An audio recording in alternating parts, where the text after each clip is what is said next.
Bienvenidos al 9º capítulo de Economía a Fondo. Muchas gracias por estar con nosotros en este nuevo capítulo. Ya llevamos más de 2 meses juntos, así que estamos muy contentos de estar en el programa. Como les decía desde el principio y como les he comentado en todos los capítulos, Economía a Fondo lo que busca es acercar los mercados, las finanzas y el mundo finalmente de la economía y los negocios a todos nuestros auditores. Por eso hoy día nos encontramos con Pablo Correa. Pablo, bienvenido. Muchas gracias por la invitación, Conti. Sí, Pablo, bueno, ya lo conocen muchos de ustedes. Pablo es economista, director de empresas, profesor de la Universidad Adolfo Ibáñez, fue vicepresidente del Banco Estado durante los últimos 4 años del periodo de Sebastián Piñera, y bueno, y un montón de otros cargos súper relevantes que ha tenido en el ámbito financiero, ¿no es cierto?, en el mundo de la economía. Así que nada, pues muchas gracias por estar con nosotros, Pablo. La idea del programa de hoy es conversar un poquito del contexto en el que estamos, en el contexto macroeconómico, por supuesto, porque además vimos esta semana que hubo un crecimiento de un 0,6%, versus el mismo trimestre del año pasado, el último trimestre, en el fondo, de 2023, versus el de 2022. Cayó la demanda interna también, y hubo por ahí comentarios de la ministra vocero de gobierno que era un tapaboca este crecimiento, ¿no es cierto?, para todos quienes estaban tan negativos frente a la situación económica por la que está pasando el país. ¿Qué opinas tú al respecto y cómo ves si efectivamente este 0,6% es una señal? ¿Cómo seguimos avanzando? Bueno, primero que todo, muchas gracias por la invitación. Un placer estar acá, Connie. Bueno, efectivamente, como dices tú, el Banco Central publicó las cuentas nacionales del tercer trimestre, y veníamos por 3 trimestres, el último trimestre del 2022 y los primeros 2 trimestres de este año, viendo caídas en el PIB, y ahora hay un repunte, ¿ya? Llevamos con todo acumulado en el 2023 una caída de menos 0,3. Y hay que ser bien cuidadoso cuando uno analiza las cifras, ¿ya? En los últimos, si uno mira los últimos 40 años, ¿ya?, un poquito más, Chile ha tenido re pocas recesiones o re pocas caídas del producto, afortunadamente. Sí. Una de ellas, ¿cierto?, fue con la crisis subprime. Un choque externo. 2018, perdón, 2008. 2008, sí. Tuvimos un choque externo y el PIB cae. Antes de eso fue con la crisis asiática, sí, el año 99. Un choque externo, el PIB cae y después repunta. Y después tenemos que irnos harto más atrás, al año 82-83, la gran crisis bancaria, ¿cierto? Sí. Ahí no fue por un choque externo, ahí fue una crisis autoinducida, por decirlo así, de mal manejo macro interno. Ya. Y después, diferencia de las otras dos. A diferencia de las otras dos. Este año todavía no sabemos si efectivamente el PIB va a caer o no va a caer, pero el resto del mundo va a crecer un 3,5, un 3,4 por ahí. No hay un choque externo. Nuevamente es un tema de política interna. Entonces hay que poner las cosas en su contexto. Es importante esa observación, fíjate. Sí. Entonces tú dices, oye, mira, es un tapaboca, y uno dice, bueno, la verdad del asunto, pongámonos en el escenario optimista de Hacienda, en que no pasa nada, cero. No digamos que crecimos 0%, porque es un eufemismo. La verdad es que no es nada para estar orgulloso. Ese es el primer punto. El segundo punto es que, ¿por qué hay este rebote? Una cosa efectivamente es el PIB y otra cosa es la demanda. A nosotros como ciudadanos, ¿cierto?, nos interesa más la demanda. Ahí está el consumo, sí, ¿ya?, y la inversión. Dentro del PIB hay otros componentes, como por ejemplo la minería, ¿ya? Claro, que eso sube mucho o baja mucho el promedio. Y que depende básicamente de las toneladas métricas de cobre que se produzcan y se van por el lado de las exportaciones, y hubo un repunte, lo cual es muy bueno. Eso nos afecta como nuestro ingreso como país, ¿ya? Pero nosotros como ciudadanos, la verdad es que no lo vemos. Y lo otro que pasó es que llovió mucho. Sí, efectivamente. Y todos lo vimos que llovió harto y llovió con poco frío, ¿cierto? Sí. Y con eso, esto te puede sonar súper como raro, pero se llenaron los embalses, lo cual también es una muy buena noticia. Claro, ¿cierto? sí, efectivamente. y tú dices, bueno, ¿qué tiene que ver todo esto con las cuentas nacionales del Banco Central? Es que aumentó la generación hidroeléctrica. Claro. Y cuando tú mides el valor agregado de la generación hidroeléctrica, es puro valor agregado porque el insumo es agua. Claro, entonces... Y el agua es gratis, por lo tanto el valor agregado aumenta mucho, versus el año pasado, donde tú tuviste que quemar gas. Claro, porque estábamos en una sequía. En una sequía. Claro. Entonces eso contribuyó a que aumentase respecto del año pasado. Yeah. Pero cuando tú miras qué está pasando con el consumo de las familias, sigue cayendo. Yeah. Y lo más preocupante es que sigue cayendo, y no solamente el consumo de bienes durables. La gente ya dejó de comprar autos, comprar televisores, etcétera, sino también los bienes habituales.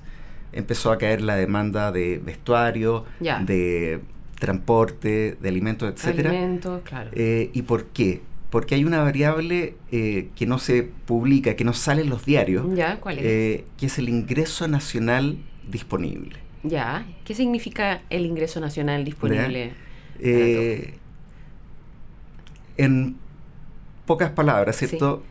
Parte del producto se lo vendemos a los chinos, los canadienses o quien sea. ¿Ya? Y esa plata, por ejemplo, la plata de la venta del cobre, ¿ya? O las minas del cobre, no son de chilenos.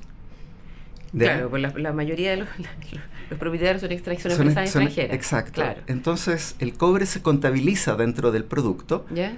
Pero el ingreso del cobre, solamente una parte es de chilenos. Efectivamente. La parte que, por ejemplo, se queda al gobierno. Claro. Pero la otra no. Entonces, tú empiezas a restar algunas cosas. Ya. Y el ingreso nacional disponible, con el que tenemos todos los chilenos, esa variable todavía no crece. Ya, ahí está abajo. Entonces, la verdad es que hay que ser bastante cuidadoso cuando uno mira las cifras. Y yo creo que todavía hay otros mercados, como el mercado laboral, por ejemplo, donde hay señales que nos llevan a pensar, ¿cierto?, de que todavía es un poco temprano para hacer declaraciones como la del ministro Vallejo. O sea, no estamos en el minuto de alardear respecto de la economía nacional, dado todo el contexto que nos acabas de entregar, ya sea por choques externos, o en este caso son cosas internas, ¿no es cierto? Más encima estas variables que acabamos de revisar, el consumo de las personas también ha disminuido, y eso es súper interesante. Por lo tanto, para el futuro o los próximos meses, tener cautela, ¿sí? ¿Cuáles son las recomendaciones? Mira, en general uno tiene a nivel macro como dos herramientas. Así tu caja de herramientas macro son dos. Una es la política fiscal y la otra es la política monetaria.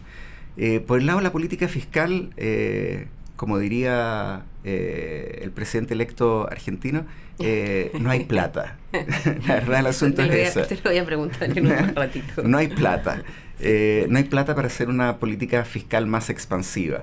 Hoy día el gobierno proyecta para el próximo año déficits y nos seguimos endeudando. Y el nivel de deuda del gobierno no solamente crece a tasas que llaman la atención. Hemos visto cómo le bajaron las perspectivas a la deuda soberana, sino que también le ponen presión a las tasas de interés a las cuales se endeuda el mundo privado. ¿Ya? Por lo tanto, la política fiscal hoy día no es una opción, ¿ya? O no es una opción recomendada. Y la otra herramienta que uno tiene es la política monetaria. Y ahí el Banco Central sí tiene mucho espacio para actuar. Y la verdad es que, en mi opinión, ha sido excesivamente prudente. Perfecto. O sea, ¿cuáles serían entonces los pasos a seguir del Banco Central para que pudiera impulsar la economía, entendiendo que es como la herramienta que va quedando, ¿no? Sí.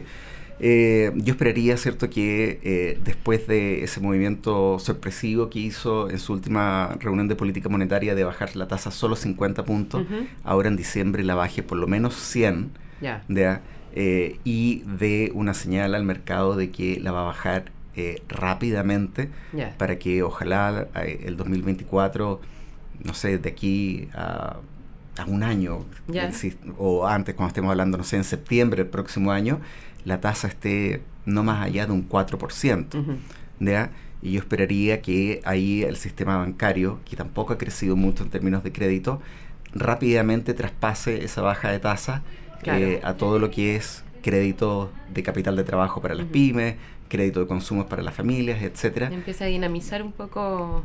Y empieza a dinamizar la economía. Sí. Pero para eso, el primero que tiene que mover, y tiene que moverse sobre todo en forma rápida, tiene que comunicarlo muy bien, etcétera, es el Banco Central, que, como te digo, yo creo que ha pecado de excesiva prudencia, se ha asustado cuando el tipo de cambio ha aumentado, ha subido un poco, pero ya está atrasado. ¿Tú crees que en esa prudencia y en ese temor habrá influido un poco el contexto internacional, el tema de la sorpresiva, en el fondo, guerra o entre Hamas y Israel, más bien, o la situación, el conflicto en Gaza? Lo que pasa es que... ¿O no necesariamente? Es bien curioso, porque cuando tú tienes o enfrentas un escenario internacional más débil, justamente lo que tú necesitas es meterle oxígeno a tu economía. Ah, perfecto, al revés. Es al revés, exacto. No ser tan prudente. Es ser un poquito más audaz. Entonces, sí. Como te digo, yo creo que acá necesitan un cambio de conducta importante. Ya, más potente. Oye, Pablo, y aprovechemos la conversación y hablemos un poquito del tema de ISAPRES. Porque va a afectar la economía, y por lo que se ha planteado en el fondo, lo que plantean las ISAPRES es que efectivamente la aplicación del fallo GES contra las ISAPRES podría dejar a muchas de ellas de aquí a 3 meses prácticamente en la quiebra, en el fondo, en números rojos. Y también esto afecta a las clínicas privadas o las instituciones de salud privada. ¿Cómo lo ves si efectivamente esto llega a pasar? ¿Cómo va a afectar la economía? Porque una cosa es que, claro, sean las ISAPRES, pero es como una bomba de racimo finalmente, ¿no es cierto? Sí. Mira, la noticia que tuvimos por parte de la Corte Suprema esta semana también es bien difícil de entender, porque si uno como empieza a unir puntos, ¿cierto? Hace como un año atrás la Corte Suprema partió legislando. ¿Ya? Cosa acá, que no es su rol, digamos. Exacto. Si uno quiere hacer como la historia bien larga, y esto incluso uno lo puede vincular con el tema constitucional, el año 2010, imagínate, el Tribunal Constitucional de la época mandató al Congreso a hacer una reforma de salud. ¿Ya? Imagínate. 14 años atrás. 14 años atrás, casi. Y todavía no se hace. ¿Ya? Como nunca pasó nada, ¿cierto? La gente empezó a llevar reclamaciones a los tribunales.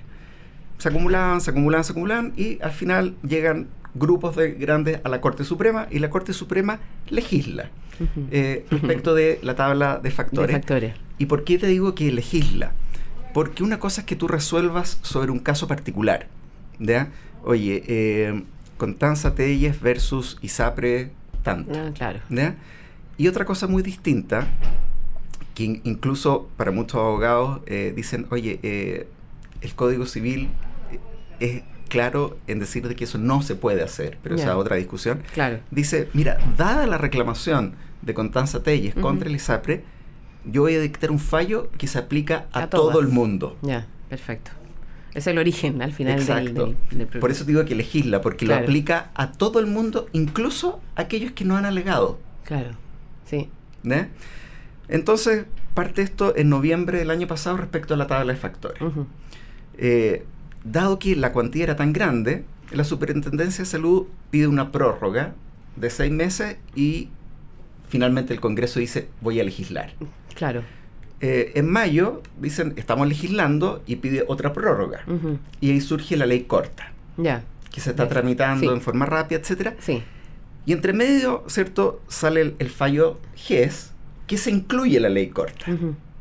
Ya, perfecto. Para resolverlo. Claro. Se meten como todos los temas pendientes en la ley corta. Y la Superintendencia, entonces, le pide a la Corte Suprema, oiga, por favor, prorrógueme también por 6 meses el fallo GES porque está todo metido en la ley corta. Claro, entonces, están en eso en el fondo. Están en eso y lo vamos a solucionar todos juntos. Claro. ¿Eh? Y la Corte Suprema, en algo que sorprendió a todo el mundo, dice no. Yeah. Entonces dejó como a todo el mundo un poco sorprendido, porque es como, bueno, entonces ¿para qué seguimos legislando incluso? Claro, si que ya está... Sí, si usted me dice que no. Sí, sí. Entonces, como te digo, es bien incomprensible, ¿ya? ¿Qué es lo que genera esto? Genera de que las ISAPRES tienen que bajar sus precios ahora ya, y no pueden, por otra parte, ajustar nada por el lado de su ingreso. Por el lado de los ingresos, por el lado de la administración, o por solamente, están tratados de mano en el fondo. Exacto, solamente pueden bajar los precios, ¿cierto? Y con eso, efectivamente, hay algunas ISAPRES que la ecuación no les da. Y la pregunta es, como en cualquier negocio, si tú te das cuenta que eventualmente para siempre tus ingresos, que están fijados, hoy día están fijados, son menores que tus costos, y vas a tener pérdidas para siempre. Bueno, tú puedes estar capitalizando y capitalizando y capitalizando, pero es un muy mal negocio. Claro, por supuesto. ¿Cierto? Exacto. Entonces mejor salir de ahí. Lo que hacía la ley corta, ¿cierto?, es que solucionaba un montón de fallas. Obligaba, ¿cierto?, a que los gastos de administración y comerciales de la ISAPRES no superaran cierto margen. Arreglaba algunas cosas respecto de qué se incluía y no se incluía en la prima GES, y permitía gradualmente ir ajustando los precios de tal manera de que la industria pudiese ser viable. Claro, tener un poco de respiro para poder reponerse. Exacto. Entonces, como te digo, esto deja bien una interrogante respecto de incluso cómo va a reaccionar la superintendencia, el Congreso, porque la verdad no tiene mucho sentido el cómo reaccionó la tercera sala de la Corte Suprema. ¿Y en términos económicos? Y en términos económicos, ¿qué implica, cierto? ¿Sí? Tú no puedes ver el sistema de salud por compartimiento. Tienes que verlo entero, ¿ya? Entonces tú tienes, ¿cierto?, las ISAPRES como seguros privados, tienes al FONASA como seguro público, tienes a la red de prestadores del Servicio Nacional de Salud, y tienes a la red de prestadores privados. Todos sabemos que la red pública de prestadores no da abasto, ¿cierto? Y tenemos, hoy día escuchábamos, no sé si fue hoy día, pero bueno, en estos días, que las listas de espera superaban los 80.000 personas, que se estimaba de que, imagínate, 40.000 personas se estima van a morir el año 2023 por falta de atención. 40.000 personas, ¿verdad? Claro. Y nosotros nos espantábamos de cuánta gente murió, ¿cierto?, durante la pandemia por el tema de COVID. Claro. Y fue bastante menos, ¿verdad? Pero ya normalizamos que 40.000 personas al año mueran simplemente porque no tienen atención. Exacto. A tiempo, digamos. A tiempo. Claro. Parte de la gente en FONASA se atiende en red privada, porque hay acuerdo. Y, por supuesto, atiende gente del mundo de las ISAPRES. Pero parte importante del flujo financiero del mundo prestador privado viene de la ISAPRES. Si las ISAPRES eventualmente quiebran, todos nos vamos a ir a FONASA. Así de fácil. ¿Cierto? Sí. Porque cotizar es obligatorio. Sí. ¿Ya? Todo ese 7% se va a ir a FONASA. Todos sabemos que FONASA funciona no como un seguro, ¿ya?, sino como un administrador de órdenes, ¿ya?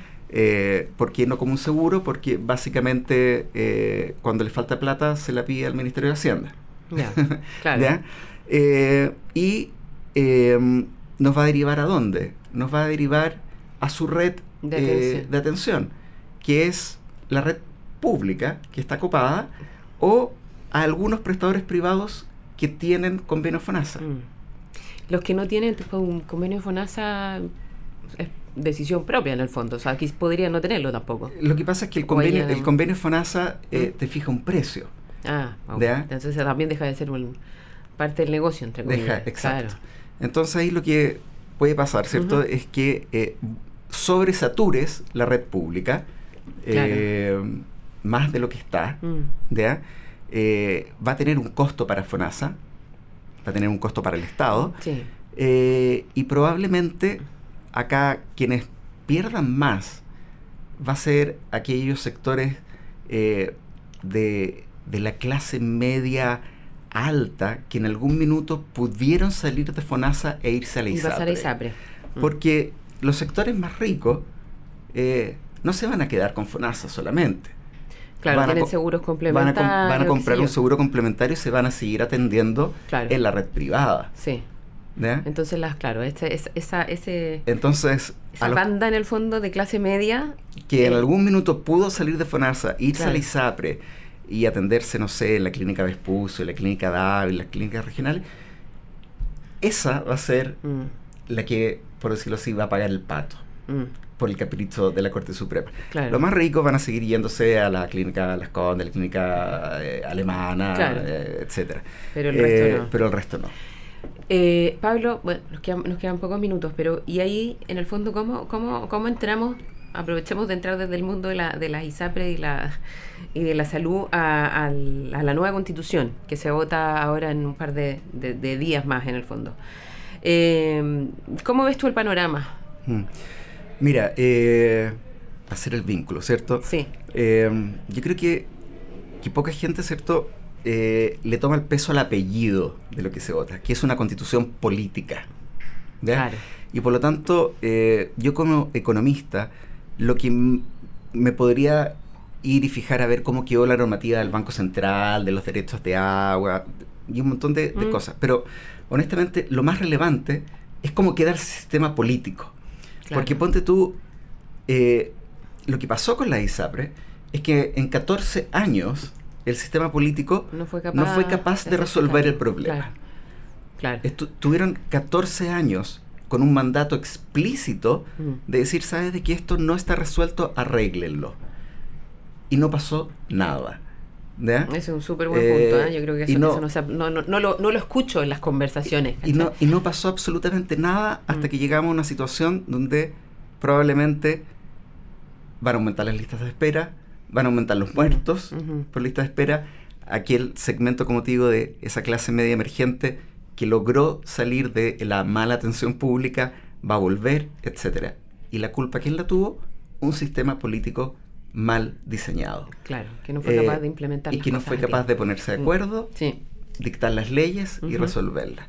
Entonces, lo que se vota es una constitución política, y creo que lo más relevante es que tengamos por fin un sistema político que resuelva las cosas. Y desde en ese Porque sentido, si tú tienes un sistema político con buenos incentivos, de ahí en adelante todo es modificable, todo es perfectible. Y ahora sí te respondo como economista. Cuando el sistema político le quita el poder a quienes hoy día están dentro del sistema, aquellos que hoy día están dentro del sistema no tienen ningún incentivo para después hacerlo. Por lo tanto, la única forma de hacerlo es que tú les digas, perdón, pero cambiaron las reglas y ahora son estas y ustedes se van. Claro. Y eso es lo que se está votando en diciembre. Entonces, aquellos que te dicen, no te preocupes, si no tenemos otra constitución, nosotros lo vamos a arreglar desde adentro, no tienen ningún incentivo, porque se les acaba la pega. Claro, de todas maneras, entiendo. ¿Y desde ahí entonces? Yo creo que es fundamental que tengamos otro sistema político, que sea capaz de entregar soluciones, de arreglar cosas como... Piensa tú, el tema de la ISAPRE, desde el 2008. Sí, estamos hablando, perdón, de la AFP, desde el 2008. Bueno, y claro, y también del tema de la ISAPRE que tocamos. Y así sucesivamente. Sí. ¿Y entonces? Entonces a mí me parece fundamental que ojalá, ¿cierto?, se apruebe el texto. Porque como te digo, lo único relevante pero lo más relevante, ¿cierto? Es un sistema político que dé soluciones. Que funcione, claro. Pablo, tenía muchas preguntas más, sobre todo te iba a preguntar ahora de nuestros vecinos con el nuevo presidente de Argentina, Javier Milei, pero el tiempo el tiempo no, y eso que hemos conversado harto tiempo y ha sido bien interesante la conversación, así que te agradezco un montón que nos hayas acompañado, Pablo, de hecho, parte fundamental de este programa, así que bueno, vamos a ir a unos comerciales. Muchas gracias por acompañarnos, Pablo, y bueno, nos vemos después de unos minutitos más, volvemos de comercial. ¿Sabías que la clave para una sonrisa saludable está en una buena higiene oral? En Curaprox lo sabemos y por esto te ofrecemos productos suizos premium para toda la familia. Disponibles en curaprox.cl. ¿Te demandaron injustamente? En Defensoría del Empleador te defendemos de demandas abusivas e injustas. Protege lo que tanto te ha costado. Trabajemos juntos para el éxito y protección de tu empresa. Más información en defensoriadelempleador.cl. Agricultura TV.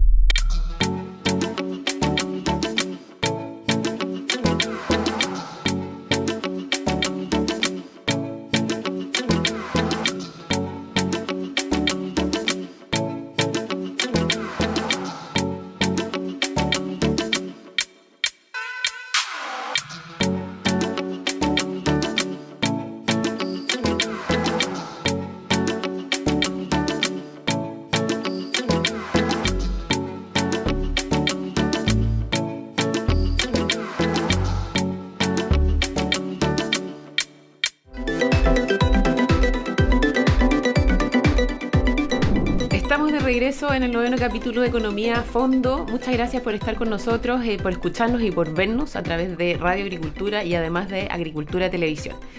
En este bloque del programa me encuentro con Jorge Welch. Jorge, bienvenido. Estoy muy contenta de que estés con nosotros. Lo perseguí mucho rato. Muchísimas gracias, Connie.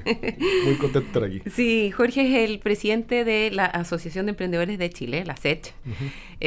Para los que no lo conocen, pero además empresario, deportista, corredor, así Exacto. que con hartas facetas. Muy tiene. amateur corredor, pero empeñoso. Bueno, pero le pone empeño, que eso es lo más importante, así que estamos muy bien. Oye, Jorge, quería conversar contigo y bueno, nuevamente gracias por acompañarnos. Hablar sobre el emprendimiento, cómo nos influye en la economía, ¿no es cierto?, en el desarrollo de este país, en el desarrollo de los pequeños empresarios, o más que pequeños empresarios, porque a veces también uno lo ve como emprendedores o pequeños empresarios, gente que trabajadora, que tiene una idea, que la trata de sacar adelante, que es un empresario como cualquier otro. Lo que pasa es que el tamaño probablemente de facturación al principio es más chiquitito, pero es un empresario como cualquier otro.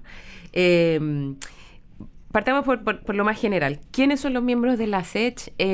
¿Cuántas personas, cuántos emprendedores reúnen? ¿Y cuándo comenzaron pues ya llevan varios años como asociación? Mira, la ASECH partió hace ya 11 años. Ya. Ha tenido distintas etapas. Estuvo en algún minuto Alejandra Mustaki de presidente, antes Juan Pablo Suet. Uh-huh. Y la verdad es que esto partió medio como una causa oye, no se habla de emprendimiento en Chile. Hace 11 años era muy poquito lo que se hablaba. Claro. Y esto partió, como dicen por ahí, prendió y empezó a tomar forma y terminó siendo un gremio que hoy día tiene 53.000 socios, más o menos. Un montón. Es grande. Súper es grande. Y te diría que una de las gracias que tiene justamente es que no es un solo tipo de emprendedor, porque ahí hay desde gente que tiene su negocio, digamos, local, claro, hasta emprendedores de tecnología, hasta gente que no es emprendedora, pero quiere apoyar la causa del emprendimiento. Claro. Entonces, el tipo de socio es súper variado, lo que nos hace muy transversales a la hora de poder conversar temas que le impactan al ecosistema, porque nosotros no tenemos una sola industria que sea la que representamos. Bueno, ¿y cómo es ese ecosistema que me comentas? Es variado y sufrido. Es muy... Yo te diría que pasó algo en la humanidad que lo hizo muy complicado, que fue ¿no es cierto?, la pandemia. Claro. Y eso hizo que muchas empresas terminaran con problemas grandes, algunas desapareciendo, pero es un sistema que fíjate que pese a todas las dificultades que tiene, sigue habiendo gente que quiere seguir emprendiendo, más allá del que emprende porque perdió la pega. O sea, hay mucha gente que sale de sus pegas para poder desarrollar una idea, lo que decías tú, tengo una idea, estoy seguro que estoy resolviendo un problema importante, quiero seguir avanzando. Tengo las ganas de hacerlo. Tengo las ganas, creo que puedo mover la aguja en algunas cosas, o hago esto muy bien y creo que le puedo servir al resto. Entonces, por todos esos lados, el pupurrí que tenemos de socios y emprendedores, la verdad es que es bien variado. Y hay que tener harta resiliencia también, porque uno se cae, se levanta, se vuelve a caer de nuevo y así sucesivamente hasta que sale. Es que el que no se cae, yo digo, el que no se cae o es seco, o no ha tomado los suficientes riesgos para que su negocio crezca, pero la estadística siempre te dice que una parte importante de los emprendimientos va a fracasar. Claro. Entonces hay que tener claro de que uno tiene que tener la resiliencia suficiente para poder después pararse de vuelta. Claro. Y el apoyo del entorno. O sea, hay muchos temas después de política pública que uno tiene que estar apoyando de manera que esa persona que se cae pueda pararse y pueda volver a levantarse. Claro, bueno, y tomar también los errores es una cosa que no está dentro de un poco las preguntas que te había mandado, pero que habíamos conversado, pero también un poco entender que el error es bueno. O sea, yo creo que siempre se ha estigmatizado mucho a las personas que cometen errores o que tienen alguna caída, digamos, durante su emprendimiento, el desarrollo de ciertas ideas, y al final eso es lo que te ayuda a aprender y volver y seguir adelante y seguir poniendo el esfuerzo. No ver los errores como algo negativo, sino que como una oportunidad de crecer. Exacto, o sea, y ese es un tema que viene, es súper relevante, porque en otros lados, incluso cuando si tú conversas con gente que estaba metido ya más en temas en Silicon Valley y cosas, te dicen, oye, en la primera entrevista, cuando un inversionista le está haciendo el pitch y te dice, bueno, cuéntame cuáles han sido tus fracasos anteriores. No, yo no me he equivocado nunca. Bueno, entonces que no quiero que te equivoques con mi plata. Claro. Yo quiero que los fracasos te hayan enseñado y qué es lo que te ha enseñado cada fracaso. Claro. Porque cada fracaso uno no lo puede tomar como que es, o sea, evidentemente que a nadie le gusta. Pues no, por supuesto. Pero tienes que tener la capacidad de entender por qué te fue mal y qué podrías haber hecho distinto de manera que eso no lo repitas en el futuro. Jorge, y tu rol como líder actualmente de la SET, en el fondo, ¿cuáles son los principales objetivos que tienes en lo personal, ¿no?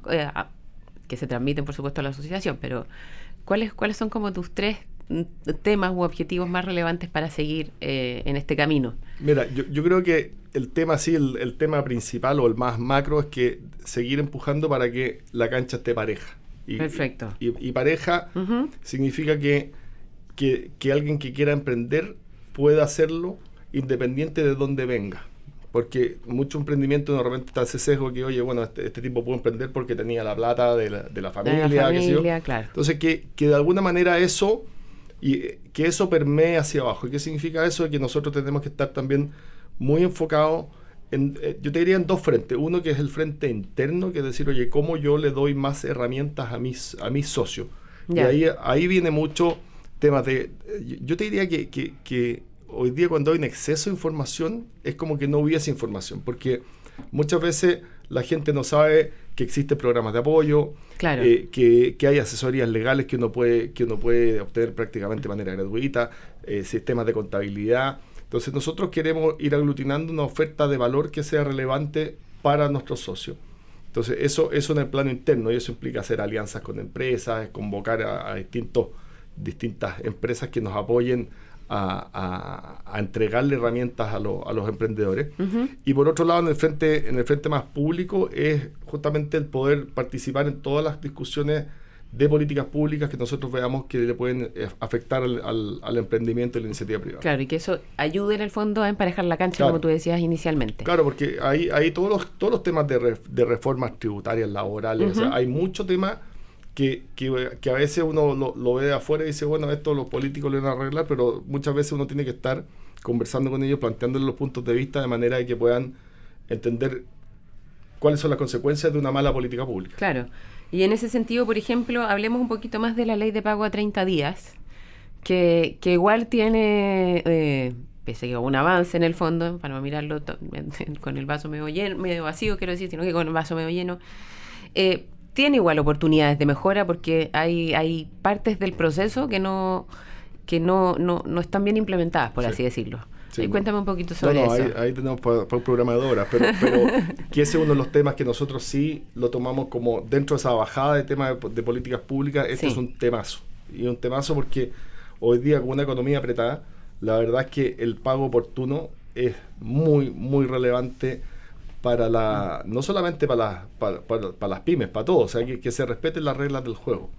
Y ahí, si bien es cierto, se avanzó mucho en la ley, ya tener una ley de pago a 30 días ya es importante, pero todavía quedan muchos vacíos en esa ley, que es de alguna manera lo que se está tratando de corregir ahora. ¿Ya? Porque, claro, la gente probablemente a más de alguno le ha pasado que sí, te pagan a 30 días, pero una vez que tú emitiste la factura, pero las facturas se demoraron en generarte una orden de compra otros 45 días, entonces la verdad que el pago termina siendo un pago medio mentiroso a 30 días. Claro. Y ese tipo de cosas son las que nosotros estamos abordando, de que de alguna manera se refleje en la normativa, de manera de que de verdad cuando uno habla que se paga 30 días, se paga 30 días de verdad. Desde la emisión de la orden de compra hasta el pago Claro, y que la orden de compra factura se emita cuando tú entregaste el servicio. Claro. No un mes o 2 meses después. Sí. Y eso aplica no solamente para la empresa privada, o sea, eso aplica también para el mundo público. Parte de la discusión ha sido permanentemente el tema de las municipalidades. Son muy malos pagadores, el mundo público muy mal pagador. Pero yo te diría que más que el mundo público, es ciertas áreas del mundo público, y particularmente son dos, el sector salud y las municipalidades. Y es ahí donde el tema, si bien se complejiza más, porque es más difícil el poder cambiar a veces procesos internos o la manera en que le llegan las platas o incluso el accountability de la gente dentro de estas instituciones. Sí. Porque las empresas privadas es mucho más fácil identificar dónde están los nudos y corregirlos. Sí, exactamente. Que tiene un directorio, que tiene gerentes generales. Claro, tiene un gobierno corporativo que debería funcionar. Exactamente. Entonces, estos temas hoy día nosotros sentimos que se han empezado a llevar a nivel de gobierno corporativo, lo cual nos tiene muy contentos, porque estas son cosas que se conversaban, pero al final había que empujarlas, y hoy día hay muchas iniciativas que están yendo hacia generar esa visibilidad primero, de que las cosas se empiezan a hacer de mejor manera, y además con la gente de las mismas empresas, de entender de que esto no es solamente un KPI más, esto es de verdad un tema que le mueve mucho la aguja a miles de empresas que además son familias. Entonces, tú a veces cambiando tu política de pago puedes de verdad cambiarle la vida a mucha gente. Claro, efectivamente. Y ahí podríamos hablar un poco también dónde están puestos los incentivos, porque alguien que aprueba o no aprueba, por ejemplo, estamos hablando en el mundo, bueno, en el privado, en el público y en el privado finalmente, que no tiene ningún incentivo y que deja como el pago de la factura, la orden de compra en el escritorio, digamos, al lado, no tiene ningún incentivo a tratar de ayudar y mejorar este proceso.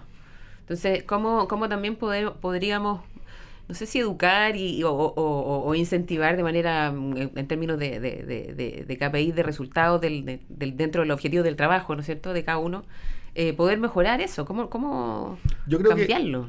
Yo creo que al final los comportamientos los modelan los incentivos, sin duda. ¿Sí?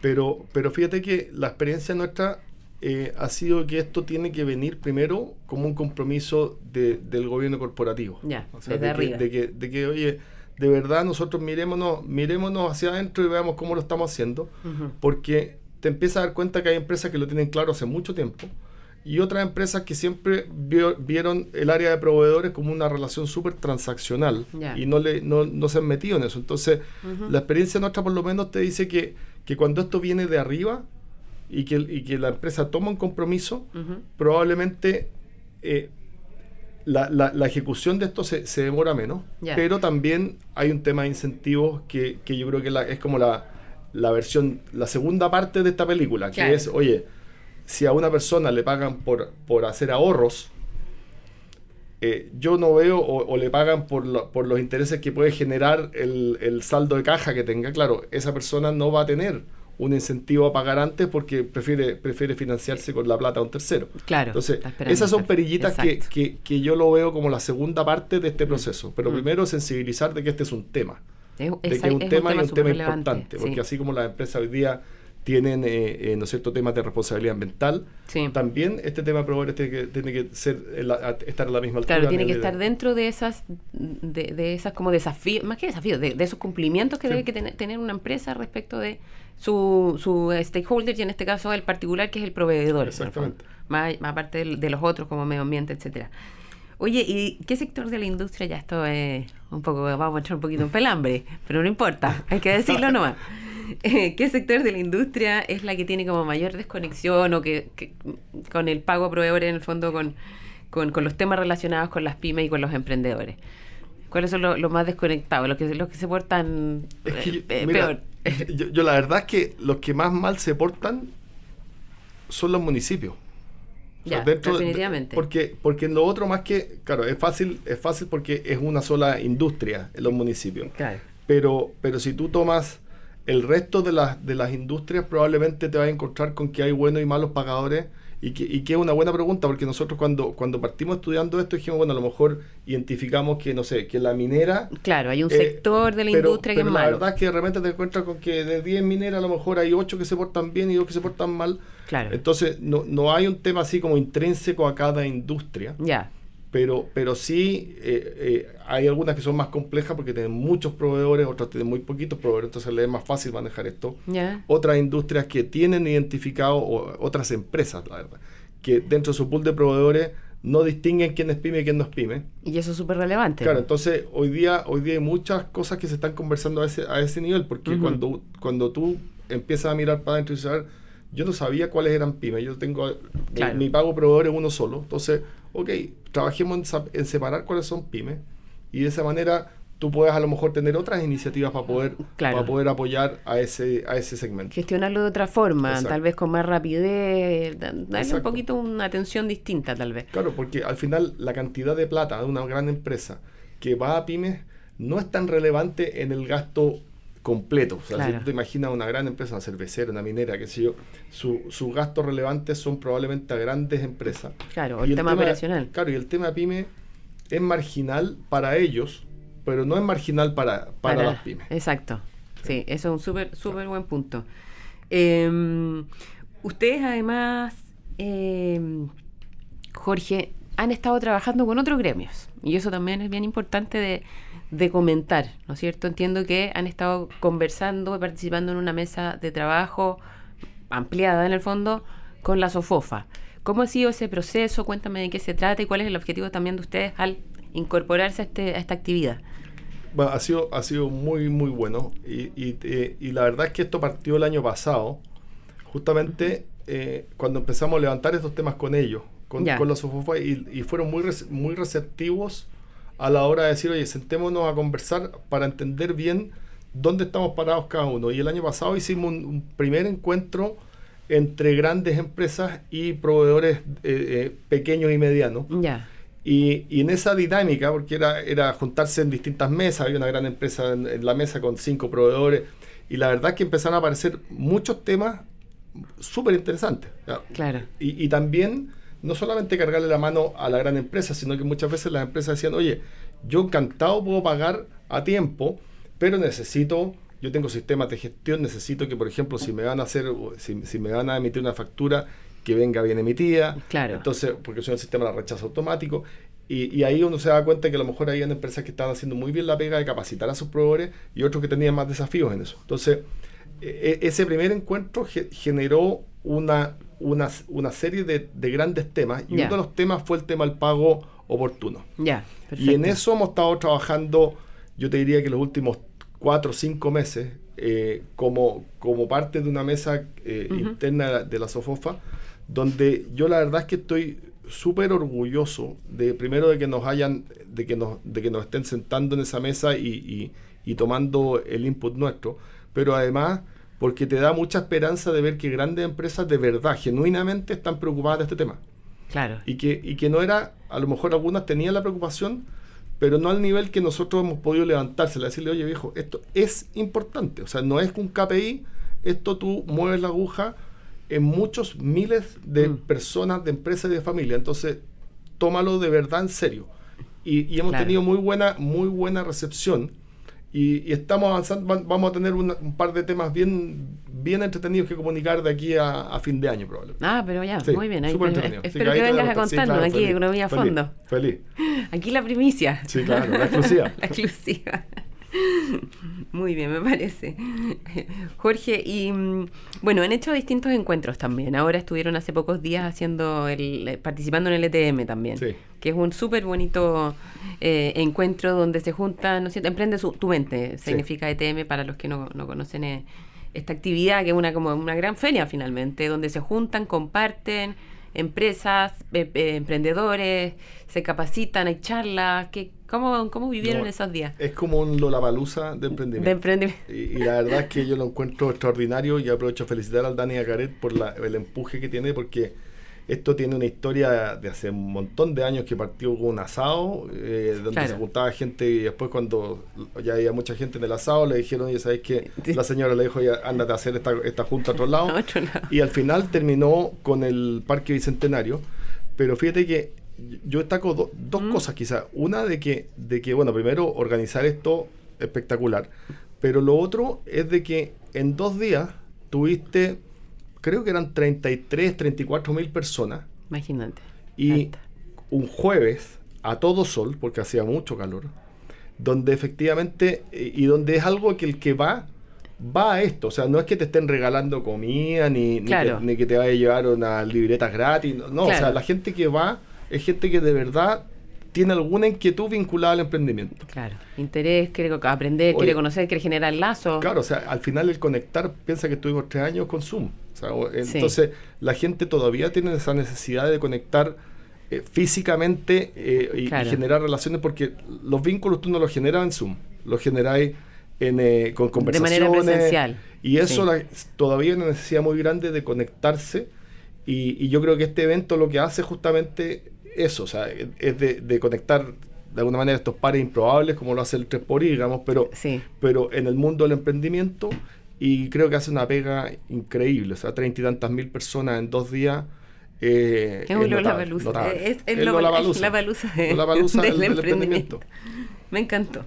Oye, bueno, como ahora estamos próximos, en los próximos días al tema de votar a favor o en contra de la nueva Constitución, ese tema, y además viene reforma tributaria, todavía se conversa la reforma previsional. ¿Cómo crees tú que todos estos temas están afectando también el mundo del emprendimiento y las pymes? ¿O lo están beneficiando? No, es que al final, si te beneficia, es un beneficio corto. O sea, el que poder tomar un subsidio por aquí, por allá, pero la verdad es que si esto uno lo mira desde arriba, el tema constitucional, la verdad es que ya genera tanto ruido de incerteza que al final la gente dice, oye, yo estoy cansado de esto, o sea, yo necesito ya que este tema salga a la discusión, porque la verdad es que tener a todo el país pendiente de esto, hay una norma básica en economía, en negocio, digamos, tú mientras más incertidumbre, más castigas los proyectos, más pospones inversiones, entonces le hace mal a todos, ¿no? La empresa grande, la empresa mediana, la empresa chica. Y lo mismo es, y esto también, como tiene de alguna manera capturada la conversación, tampoco se puede ir avanzando tanto en las otras reformas que todavía están pendientes. O sea, el tema previsional, como decías tú, hoy día todavía ese tema está dando vuelta. La reforma tributaria o pacto fiscal, como queramos llamarla, todavía no termina de cuajar. Sí. Y eso también te genera incertidumbre. Entonces, por eso que a veces nunca va a ser perfecto, pero que sea algo. Por eso que nosotros de alguna manera estamos diciendo, oye, la gente está cansada con esto. Hicimos de hecho una encuesta hoy día, la comentábamos por ahí, entre nuestros socios, y la emoción más prevalente es cansancio. O sea, terminemos esta cuestión. Terminemos esta cosa una vez. Oye, yo ya, una parte importante de la gente tenía decidido su voto, de nuevo mayoritariamente apareció una opción a favor, pero la verdad es que más allá de la decisión que toma la gente es decir, oye, cortemos esta cuestión. Pongámonos, que termine esto y pongámonos a trabajar. Y avancemos, Y claro, avancemos. claro, efectivamente. Y empezar también con el tema del acceso también a financiamiento, que el entorno macroeconómico esté tranquilo dentro del país, digamos, y también afuera, pero lo que podamos nosotros manejar más o menos. Y el acceso, como comentaba recién, como vuelvo a repetirlo, a financiamiento también para poder desarrollar y poder seguir creciendo los emprendedores y las pymes. Po. Claro, y en esa línea la incertidumbre No ayuda. es justamente lo que no ayuda. O sea, cuando tú vas a presentar tu proyecto a un banco o un inversionista, cuando el entorno está tan enrarecido, el inversionista o el banco va a decir, oye, es que esperemos un poco a ver cómo se aclara esto, no sé, que si está en el mundo inmobiliario la permisología, que si está en la minería el tema medioambiental. Exacto. Entonces hay muchos puntos de interrogación en muchas áreas y eso hace que también la economía se empiece a frenar. Entonces esto no es por arte de magia, o sea, cuando tú generas un entorno amistoso a la inversión y a la iniciativa privada, las cosas empiezan a cambiar. Empiezan a fluir. Pero hoy día estamos capturados. Estamos, sí, tal cual.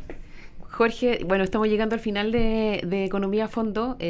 Muchas gracias por acompañarnos. Espero que antes de fin de año entonces nos cuentes feliz. todas las novedades que tienen preparadas en la SECH y Napo. También enviarles mucho apoyo y fuerza para seguir emprendiendo y seguir adelante y motivando a estos empresarios, aunque chiquititos, medianos o grandes, jugados por sus ideas y por lo que están haciendo. No, feliz, Connie, muchas gracias por invitarme, encantado de participar, porque como bien dijiste tú, son todos empresarios. Son todos empresarios, tal cual. Con más cero o menos cero en el balance, pero todos tienen problemas que los tienen que ir abordando. Unos con más recursos que otros, pero las ganas de avanzar están en todo. Sí. Bueno, y a todos nuestros auditores y también telespectadores a través de Agricultura TV y Radio Agricultura, los dejamos invitados para el próximo capítulo. Muchas gracias por estar nuevamente con nosotros en Economía a Fondo.